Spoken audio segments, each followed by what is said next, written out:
जिंदगी कैसी गुजारनी है कभी पूछ मुस्तफा जाने रहमत से। मेरे नबी ये पाक फरमाते हैं 25 साल मैंने खदीजा के साथ गुजारे, लेकिन कभी दरवाजे पे आहट करने की जरूरत नहीं हुई, कभी कुंजी खटखटाने की जरूरत नहीं पड़ी, कभी खांसने की जरूरत नहीं पड़ी। मेरे खड़े होने से पहले खदीजा दरवाजा खोल दिया करती थी। एक दिन मैं दरवाजे पे पहुंचा, मेरे पहुंचते ही दरवाजा खुला। मैंने कहा खदीजा बता तो सकी, आज तक मैंने कभी आवाज नहीं दी, कभी दरवाजा नहीं बजाया, कभी खांसा नहीं, तुम मेरे पहुंचने से पहले दरवाजा कैसे खोल देती हो? तो खदीजतुल कुबरा का हुजूर से इश्क देखिए। उम्मुल मोमिनीन ने कहा था या रसूल अल्लाह, आवाज की जरूरत उन्हें पड़ती है जो दिल से दिल जुदा होते हैं, जो अपनों से बेखबर होते हैं। या रसूल अल्लाह, आपकी खुशबू मेरी बशा में जामे ऐसी बस चुकी है, आप पहले वाले मोड़ पे होते हो, आंगन में खुशबू पहले आ जाती है। या रसूल अल्लाह, आपके आने से पहले खुशबू आ जाती है, मैं समझ जाती हूँ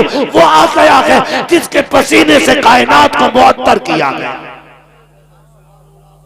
ये रिश्ते होते नहीं अभी के, ये रिश्ते होते नहीं अभी के। आज वो काम करके आए गरीब, थका हारा, कितनी ईंटें चौथी मंजिल पे लेके चढ़ा, उसकी कमर में कितना दर्द है, उससे पूछ तो सही। जैसी वो घर में आया बच्चे नोच लिए, पूरा दिन मोहल्ले में टहली, और जब वो आया तो बच्चे के नोच लिया। बच्चा रोया, तड़ाक से बच्चे के लगाया। वो तो ये सोच के घर में आया था सुकून मिलेगा, लेकिन तेरा ये इजराइल का नक्शा देख के चेहरे पे इसका मूड खराब हो गया। इजराइल का नक्शा देख के चेहरा बिगड़ गया उसका। कितना थका हारा आया था। ए मेरी बेटी, मेरी बहनों, बहुत गौर से मेरी बात सुनना।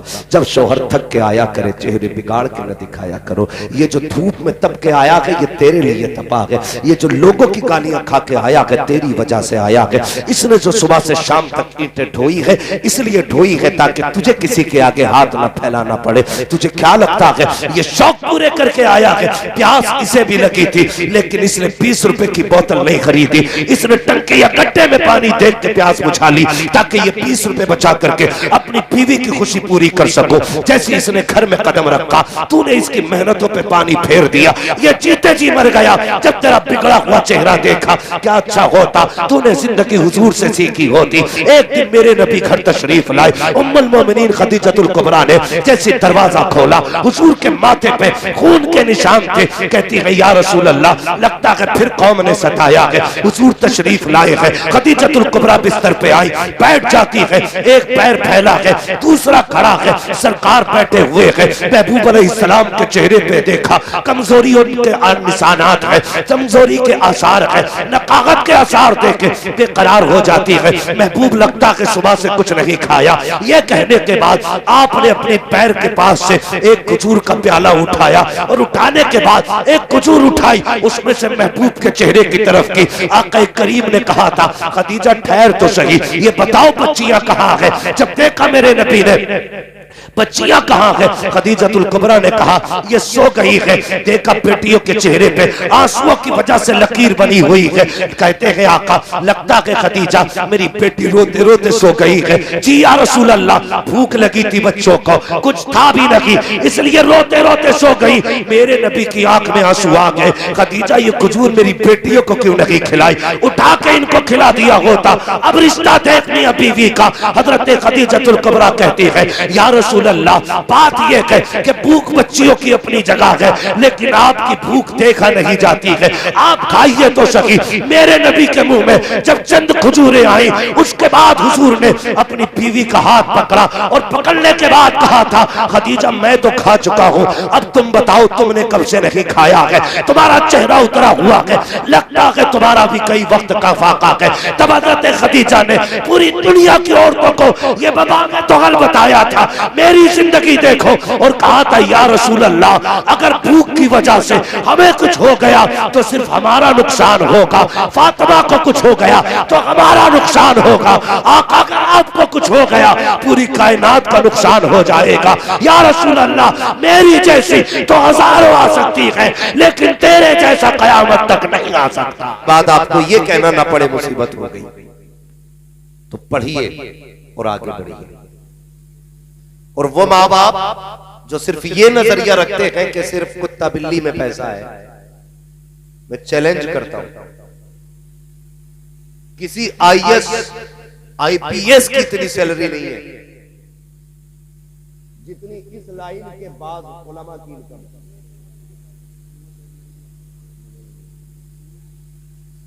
ये बात सहन नशीन कर लें, आईएएस आईपीएस की इतनी इनकम नहीं जितनी रब ने इल्मे दीन हासिल करने वालों की इनकम रखी है। रह गई बात किसी की 5 क्यों है 6 क्यों है,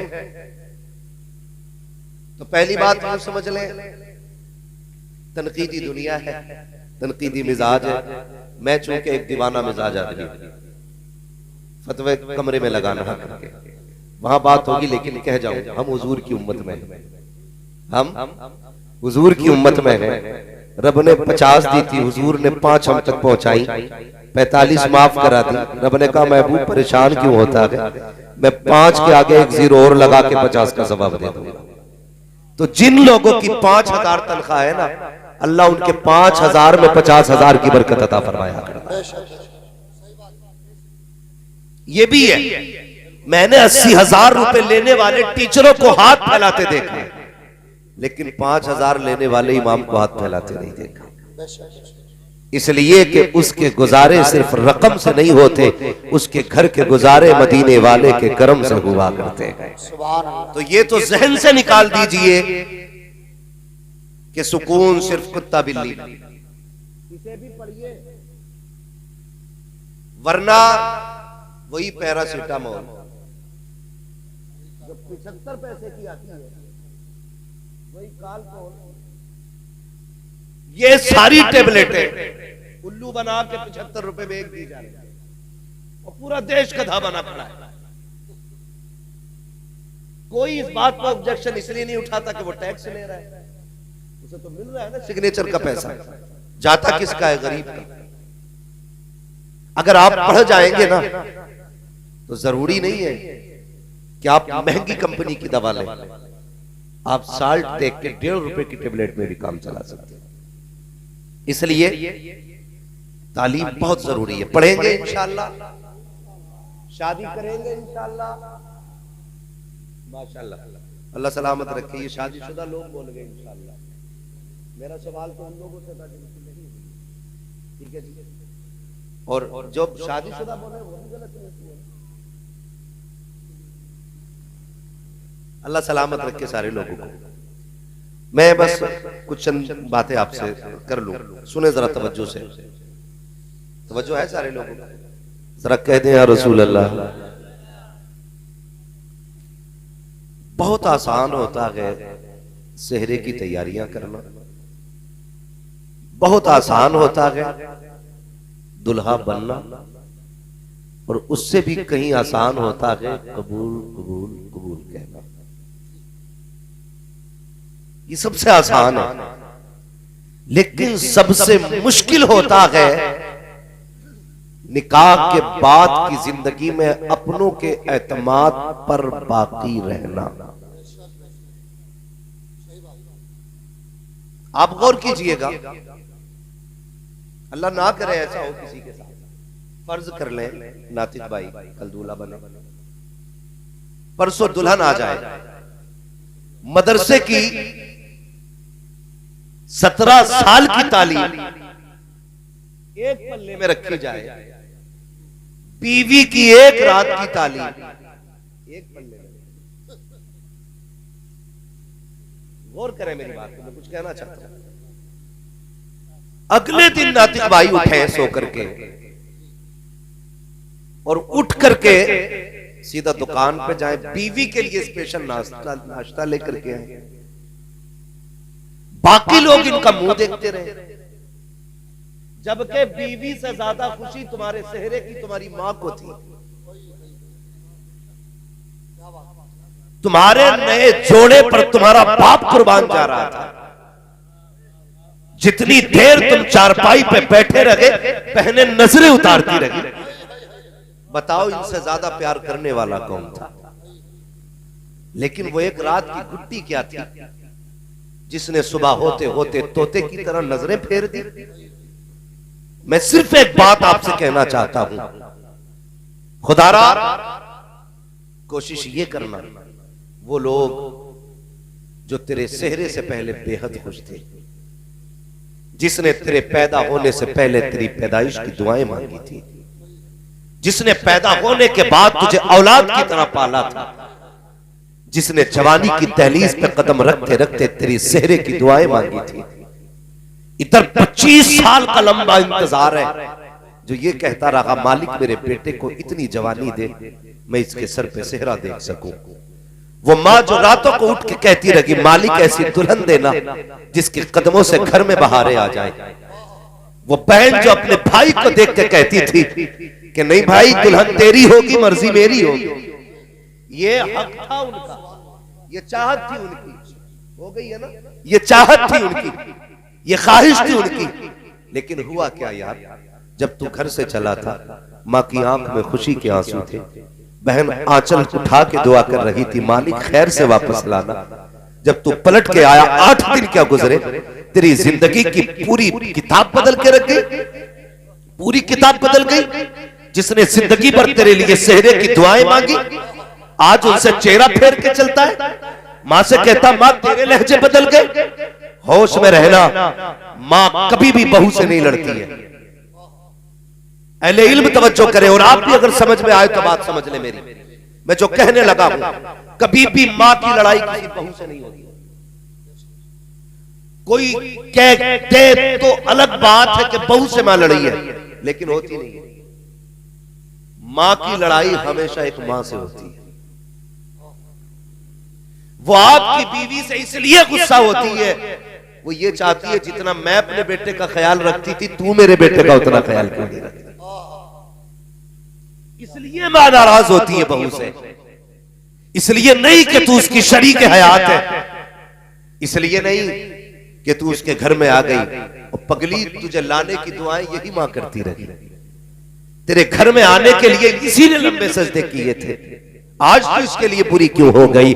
लेकिन इसको कब तकलीफ होती है, जब बेटा बिना नाश्ता किए घर से नाराज होकर निकलता है, तब माँ का कलेजा टुकड़े टुकड़े होता है। जब शाम को थक के आता है और तेरी काय में आकर के बिना खाए सो जाया करता है, तब माँ को दुख हुआ करता है। वो भूल सोचती है कि मैं जब मेरा लाल था ये कितना भी नाराज होता था, मैं इसको मनाए बगैर कभी सोया नहीं करती थी, कभी मैंने इसको 25 साल तक बिना खिलाए सोने नहीं दिया था। आज तो इसकी कमाई खा रही है, लेकिन मेरे बेटे को तो लुक में क्यों नहीं दिए। तू तो चैन से सो जाती है, लेकिन एक माँ को रात भर नींद नहीं आया करती है, फिर दौड़ के मौलवी के पास जाती है, तावीज दे दो सांस लड़ रही है, दुआ कर दो सांस लड़ रही है। मत जा किसी मजार के मजाबिर पे, मत जाओ किसी लुटेरे के पास, बस इतना कर लो उसके बेटे की इज्जत कर लो।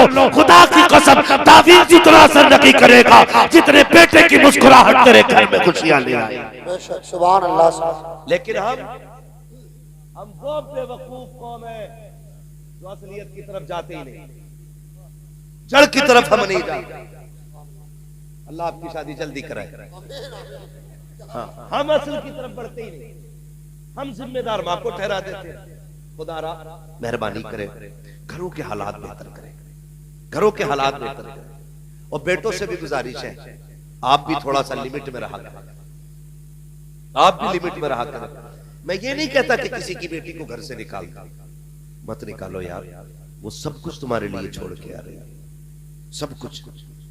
हम सऊदी चले जाते हैं 4 साल के लिए, 2 साल के लिए, तो हमें अपने दोस्तों की कितनी याद आती है।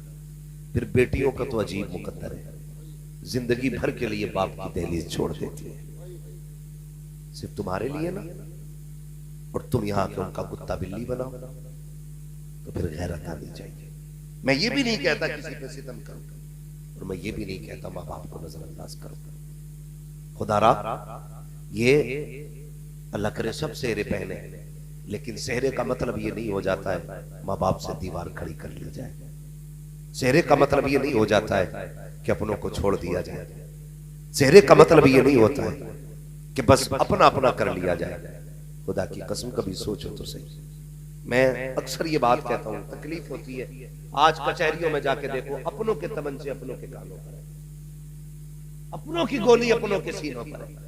कोई तुम्हें गैर मारने गोली नहीं आता। जितने झगड़े होते हैं सब में खानदानी लोग, अपनी बिरादरी के अपनी खानदानी लोग। झगड़ा किस चीज का? जमीन का, जायदाद का। जरा बताना दिल पे हाथ रखे, जिनके भाई बहन हैं वो मेरी बात गौर से सुन के ही बताइए। आज जो जमीन का झगड़ा कर रहा है सगा भाई है, बोले सगा भाई है ना? जो मैंड के लिए लड़ रहा है वो भी सगा भाई है। जिसने कल रस्सी डाल के नापी थी वो भी सगा ही है। जो फावड़े से खोद के मैंड काट रहा है वो भी सगा ही है। मुझे एक बात बताइए, हम जब छोटे थे, मौलाना नातिक साहब, आपके भी भाई बहन होंगे, अक्सर लोग इस रिश्ते से जुड़े होंगे, मौलाना राहत अजीजी साहब, अल्लाह सलामत रखे। ये सारे लोग किसी न किसी रिश्ते से जुड़े हैं। एक बात गौर से सुनिएगा, हम छोटे थे ना, और दो भाई थे, अलग अलग स्कूल थे। एक बच्चे की, एक भाई की छुट्टी 12:30 बजे होती थी, एक की 1 बजे होती थी। जो 12:30 बजे आता था, माँ कहती थी जल्दी कर खाना खा ले। वो कहता था माँ 20 मिनट रह गए, भाई आने वाला है, जब वो आएगा तब खाना खाना है। गौर करना मेरी बात, जब वो आएगा तब खाना खाना है। माँ कहती थी पगले उसे देर लगेगी। कहा नहीं माँ, आने देना, 20 मिनट की तो बात है, वो आएगा तब खाएंगे। वो आया तब खाया तुमने। और कभी माँ अपने बिस्तर से निकाल के सेब देती थी, ले खा ले जल्दी से। तो हम क्या कहते थे? नहीं माँ, मेरा भाई आधा उसके लिए रख दे। और ये तुमने भी देखा होगा, जब अपने घर के अंदर बच्चों में कोई चीज आप तकसीम करते हैं ना, तो बच्चा पहले अपना हिस्सा लेता है, फिर मुट्ठी बांध के कहता है मेरे भाई का भी दिया। किससे कहता है?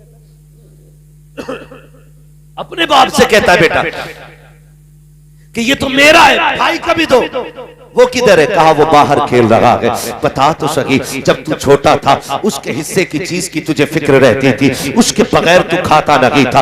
वो नहीं आता था तो दस्तरखान पे तू नहीं बैठता था। आज बता तो सही, दहलीज भी वही है, रिश्ते भी वही है, रगे भी वही है, लहू भी वही है, खानदान भी वही है, चेहरे भी वही है, नाम भी वही है, रिश्ता भी वही है, लेकिन दूरियां क्यों हो गई है? पहले भाई को छोड़ करके तुम एक प्लेट में खाते नहीं थे, आज भाई के सामने तुम एक लुकमा खाने तैयार नहीं होते हो। कितनी दूरियां पैदा हो चुकी है कि बेटे से कहते हो देख के आ, तेरा बाप कौन सी मस्जिद में गया है जुमा पढ़ने? वो कहता किस लिए? अगर जिसमें तेरा चचा जाएगा उसमें मुझे नहीं जाना है। वो गैरत आनी चाहिए। कल इसके बगैर तू खाता नहीं था, इसके बगैर तू खेलता नहीं था, आज इस मस्जिद में ये जाता है उसमें तू नहीं जा रहा है। कभी गौर तो कर, ये दूरियां क्यों आ गई है? मैंने बहुत गौर किया, बहुत सोचा, तो इस नतीजे पे पहुंचा।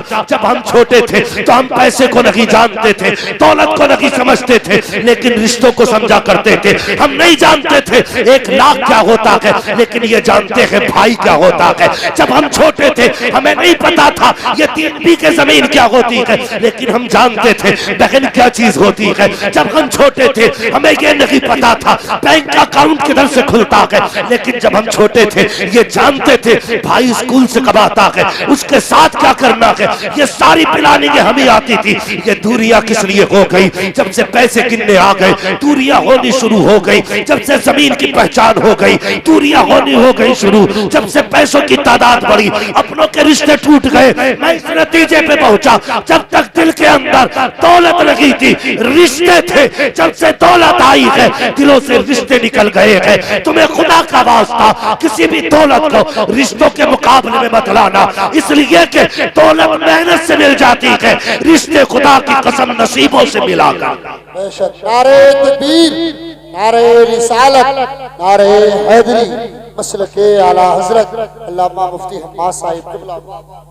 और एक बात बता दूं, मेरे हुजूर ने फरमाया था सिल मन क़ता, जो तुझसे जोड़ तोड़े तू उससे जोड़।